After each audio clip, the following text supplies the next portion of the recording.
Opa, tudo bom com vocês? Eu sou o professor Renato de História, professor aqui do Acesso à Educação. Então nós estamos aqui para resolver as questões do vestibular da CAF. Então a primeira questão, a questão número 50, é Revolta dos Malês. Então esse assunto, nós estudamos na parte de período regencial, quando ocorreram revoltas no Brasil, que tinha um caráter separatista, caráter popular também, e a sabinada, a balaiada, a farroupilha, a cabanagem, e entre elas a Revolta dos Malês, que neste ano temos a exibição de um filme, a produção de um filme sobre essa revolta. Então foi um assunto que estava em evidência e que nós colocamos nas aulas. Então malês eram trabalhadores africanos escravizados que vinham da região do Golfo da Guiné, onde predomina o dialeto Nagô. Então muitos deles eram muçulmanos, Então foram trazidos para o Brasil escravizados, E no Brasil, então, em Salvador, na Bahia, houve essa revolta, contra a escravidão. E a característica fundamental da Revolta dos Malês é a presença de muçulmanos, Então é a característica ímpar desta revolta. Então a Revolta dos Malês, ocorrida em 1835 na Bahia, foi um importante levante de escravizados e libertos, de origem africana. Bem, sobre esse evento assinale a alternativa correta. Letra A. A revolta foi liderada por negros e mestiços contra a cobrança de impostos pela coroa portuguesa.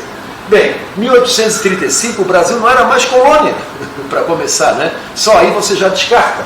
Além disso, o escravizado não tinha como pagar imposto, Mas aqui ele está dizendo que não está escravizados, Mas aqui tem a questão da coroa portuguesa.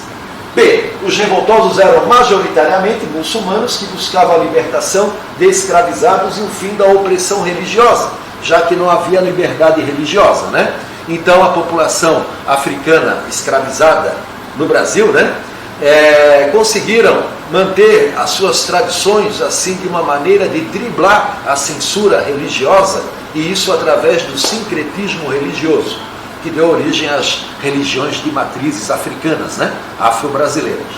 Então é a letra B, Letra C, o movimento teve sucesso? Não teve sucesso, ele foi brutalmente massacrado, Então cerca de 600 pessoas foram massacradas. E revolta foi organizada pelas elites brancas, Então, uma questão fundamental, que as elites brancas eram os senhores de terra e de escravos, Então, a Revolta dos Malês. Então, pessoal, vamos dar continuidade. Então, essa número 51 é uma questão sobre o Tratado de Tordesilhas, Então, um assunto clássico sobre expansão marítima. Então, leia um trecho extraído do tratado. Então, é muito importante nos vestibulares, no geral, no Enem, inclusive, você ter cuidado com os textos. Inclusive, os textos são importantes para extrairmos informações importantes que vão nos ajudar na definição da resposta. Então, que se faça e se assinale pelo dito mar-oceano uma raia ou linha direta de polo a polo, ou seja, um meridiano, o qual raia ou linha se tenha de dar e de direito, como dito, a 370 léguas das ilhas de Cabo Verde em direção à parte do poente, ou seja, um meridiano que passaria a 370 léguas do arquipélago de Cabo Verde, a oeste. Oeste é o poente, onde o sol se põe. E que tudo o que até aqui tem achado e descoberto, e daqui em diante se achar e descobrir, pelo dito senhor rei de Portugal e por seus navios, tanto ilhas como terra firme, daquela raia para a parte do Levante. Então a parte a leste desse meridiano, que passaria 370 léguas das ilhas de Cabo Verde, seriam de Portugal. E a parte do poente, a oeste da linha de Tordesilhas, seria da Espanha. Então, seja do dito senhor rei de Portugal e de seus herdeiros para sempre. Então, o Tratado de Tordesilhas foi um tratado bilateral, Portugal e Espanha, e ele teve a chancela do Papa, porque um ano antes, o Papa Alexandre VI, que era espanhol, seu nome era Rodrigo Borgia, Esse Papa, aquele Papa que teve filhos, né? Como a Lucrécia Borgia, mais famosa. Então, o Papa Alexandre VI, ele propôs uma bula papal, chamada Intercoeteira, que estabelecia o meridiano a 100 léguas do arquipélago do Cabo Verde. Né? Então, o Tratado de Tordesilhas mudou esse número de 100 para 370 léguas. Bem, então, com base no texto dos conhecimentos sobre o período, assinale a correta. Letra A. O tratado foi mediado pelo Papa Inocêncio X. Não acabamos de dizer que foi o Papa Alexandre VI, que era espanhol. E inclui a França como signatária. Não, a França não foi incluída. Era entre Portugal e Espanha.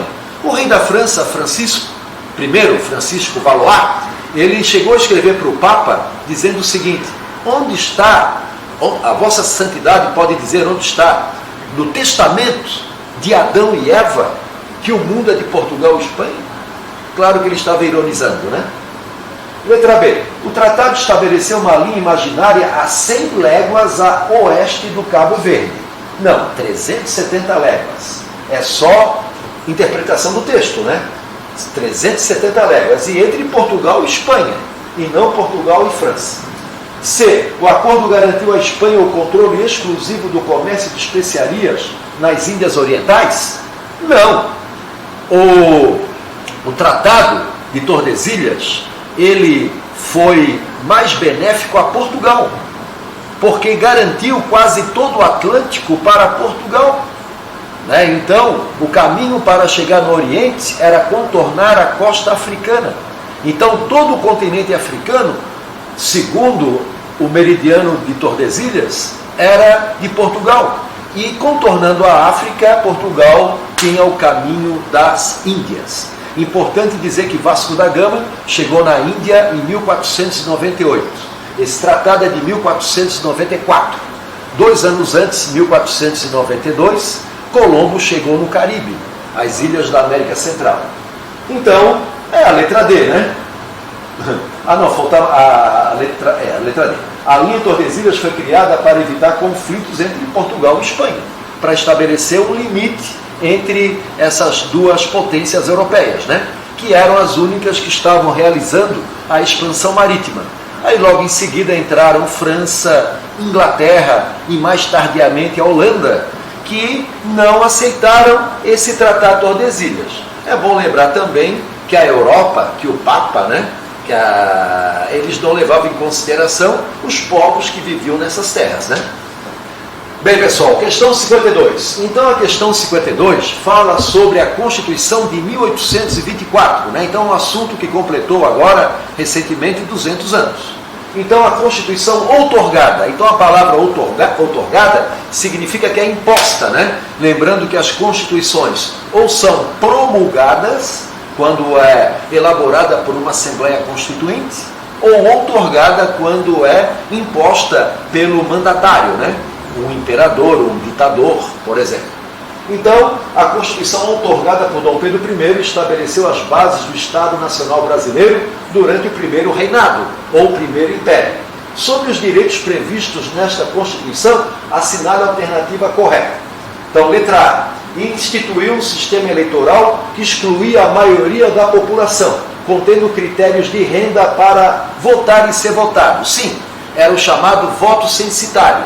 Voto censitário, onde excluía a grande maioria da população. Então, o universo eleitoral do Brasil no período eram 2% da população ou menos. Né? Então, era voto censitário. Exigia uma renda mínima, que eram de 100 mil réis por ano, né? Para ser eleitor de paróquia. E tinha eleitor de província que tinha uma renda mínima de 200 mil réis anuais. Lembrando que esta Constituição foi outorgada porque a Assembleia Constituinte, que estava elaborando um projeto, limitava o poder do imperador, e isso desagradou o imperador, né?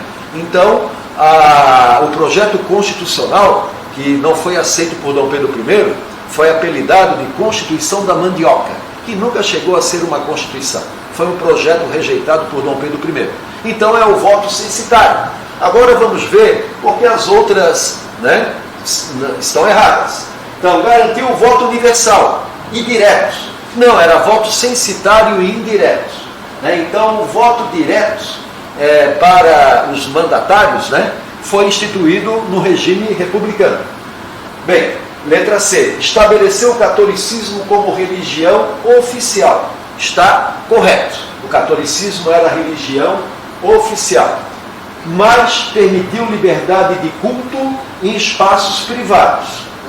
Não havia liberdade de culto, né? Então, isso começou a ser alterado no Segundo Império, no Segundo Reinado, quando cresceu a onda migratória para o Brasil, né? E muitos imigrantes eram protestantes, principalmente luteranos, né? A imigração alemã. Mas isso foi no Segundo Reinado, no Segundo Império, e não no Primeiro Império, como o enunciado coloca.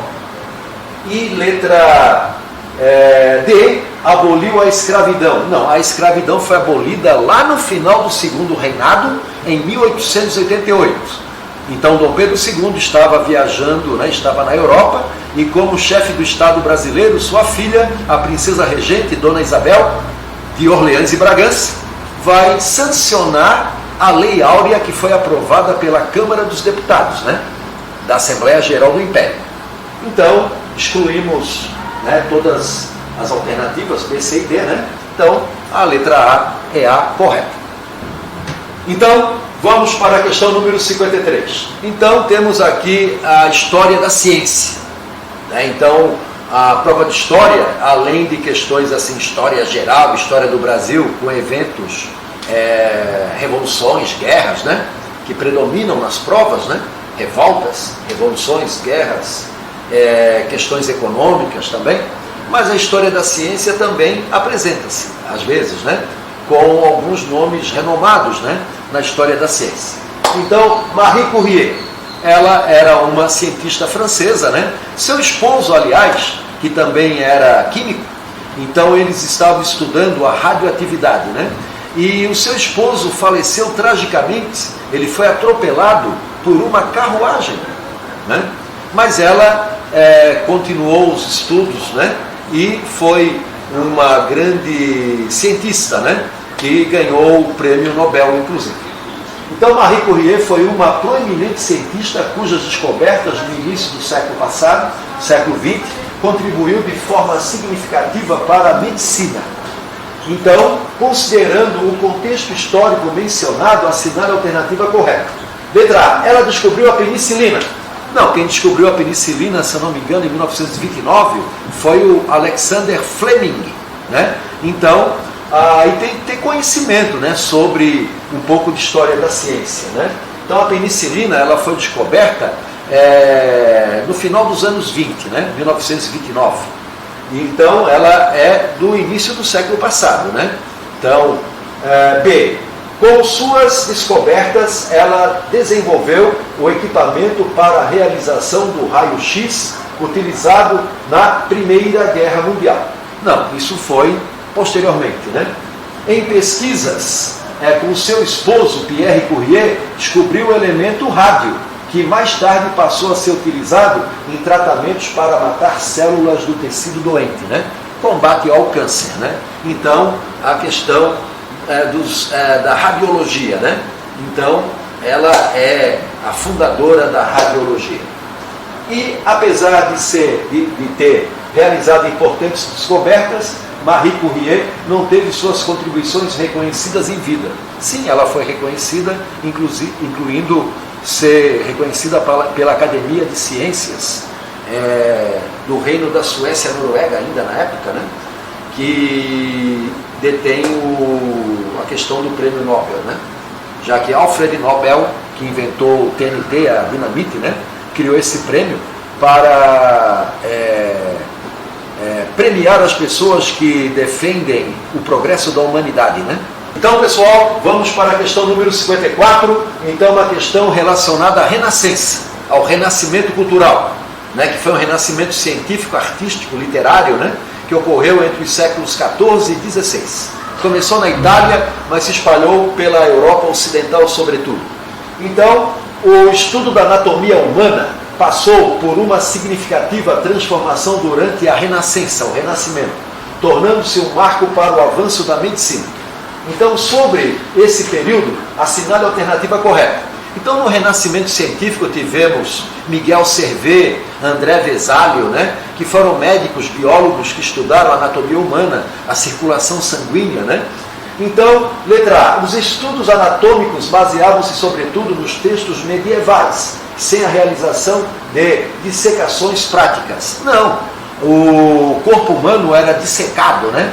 Então, Leonardo, por exemplo, Leonardo da Vinci, antes de fazer uma pintura, ele estudava a musculatura, estudava o sistema nervoso, enfim. Então, a necessidade de dar realismo à arte era a ciência, né? Então, a ciência revelava, né, o nosso corpo humano, né? Então, o estudo científico, né, que na Idade Média teve problemas, né? Então, a ciência foi muito censurada no período medieval, né? Mas temos, então, a Renascença como um marco, não de ruptura, né? Porque o Renascimento não foi uma ruptura, mas sim foi o resultado daquele progresso científico que começou no movimento universitário, nas universidades europeias, a partir do século XI e XII. Né? Então, o Renascimento, ele tem essa relação com o estudo da ciência. Os artistas, eles buscavam a ciência para terem uma obra com mais realismo. B. A dissecação de corpos humanos eram amplamente aceitas pela Igreja Católica. Como falamos, houve censura, né? Então havia essas proibições devido a questões da religiosidade. Letra C. Apesar dos avanços, a integração entre arte e ciência não foi característica do Renascimento. Então, cuidado nas alternativas quando aparecem esses advérbios de negação, né? Então, além de negação, né? Então, esses advérbios de modo, respectivamente, sucessivamente, né? Somente. Então, é muito importante você observar também as palavras que estão no texto das alternativas, né? Porque elas revelam também segundas intenções, né? Então, o advérbio não coloca, nega toda a afirmação, né, feita. Então, as aulas de anatomia atraíam não apenas médicos, mas também artistas, filósofos, intelectuais, interessados no conhecimento do corpo humano. Então, o Renascimento está casado com um grande desenvolvimento científico, na biologia, na química, na física, né? Então, temos nomes como Galileu, como Torricelli, como Fibonacci, na matemática, né? André Vesalio, como já falamos anteriormente, Paracelso na química, né? Então, o Renascimento artístico e científico, eles andavam casados, né? Era isso aí. Então, pessoal, questão número 55. Então, uma questão referente ao processo de revolução industrial. Então, analise as afirmativas, verdadeiro e falso, né, relacionadas à primeira revolução industrial, ao ludismo e à origem dos direitos trabalhistas. Então, a Revolução Industrial foi a mecanização da manufatura que começou na Inglaterra no final do século XVIII, que teve como grande símbolo a máquina de fogo, a máquina a vapor de James Watt, né? Mas a Inglaterra, ela reunia uma série de pré-condições, né? Que tinha mão de obra barata devido ao êxodo rural, tinha um governo liberal, né? Da burguesia, que aplicava as ideias de John Locke, desde a Revolução Gloriosa, né? A Inglaterra tinha também recursos naturais e tinha muito capital que foi acumulado com a atividade comercial, né? Através da exploração colonial, da própria escravidão, até da pirataria. Então vamos colocar aí o V e o F. O ludismo foi um movimento que reuniu trabalhadores ingleses no século XIX, conhecidos por quebrarem máquinas como forma de protesto contra as más condições de trabalho e desemprego. Sim, as máquinas geravam o chamado desemprego estrutural. Então, os ludistas ou luditas eram artesãos, principalmente fiandeiros, que faziam o fio de lã, de algodão, manualmente. Então, uma máquina iria gerar desemprego. Esse é o famoso desemprego estrutural. Então, está verdadeiro. Se está verdadeiro a primeira alternativa, você já tira a letra A e a letra D. Tranquilo, né? Então, temos a B e a C como alternativas. né? Então, essa também é uma dica que nós damos, né? Vocês, quando esse tipo de questão, né? Que tem depois uma sequência assim, né? Para colocar VOF. Então, você, tendo pelo menos conhecimento de uma das alternativas, às vezes você consegue descartar as demais, né? Então, segundo item, a primeira revolução industrial iniciou na França, na Inglaterra, né? Enquanto que a Inglaterra fazia a Revolução Industrial, a França fazia a Revolução Francesa. Durante a primeira Revolução Industrial, os direitos trabalhistas eram amplamente garantidos. Que é isso, gente? Senão não haveria movimento ludista, né? Então, os direitos dos trabalhadores foram conquistas que foram alcançadas principalmente no século XX. Então, no século XVIII, mas principalmente no século XIX, né? Além do movimento ludista, teve o movimento cartista, a organização dos sindicatos, né? Então, a luta pelos direitos trabalhistas.